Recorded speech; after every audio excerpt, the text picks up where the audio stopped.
চাঁদপুরে প্রযুক্তির কল্যাণে পাল্টে গেছে ভূমি অফিসগুলো।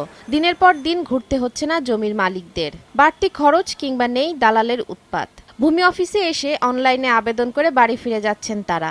পরে মোবাইল ফোনে খুদে বার্তা পৌঁছে গেলে ছুটে আসেন আবেদন প্রত্যাশীরা। এরপর সংশ্লিষ্ট কর্মকর্তার উপস্থিতিতে জমির মালিকানা নিশ্চিত হতে অনুষ্ঠিত হয় শুনানি।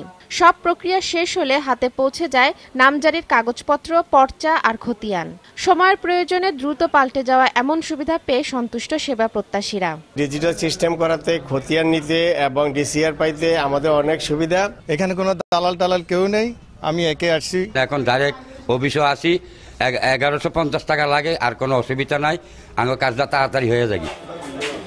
প্রচলিত ভূমি ব্যবস্থাপনায় যে ভোগান্তি ছিল, অনলাইন সেবা চালু হয় তা আর এখন নেই বলে জানালেন এই ভূমি কর্মকর্তা। অনলাইনে নামজারি সহ সকল সেবা অন্তর্ভুক্ত করি এবং ইতিমধ্যে তারা মোবাইলে SMS পাচ্ছেন এবং SMS এর ভিত্তিতে তারা জানতে পাচ্ছেন, অনলাইনে ট্র্যাক করতে পারছেন তার আবেদনটি অবস্থা।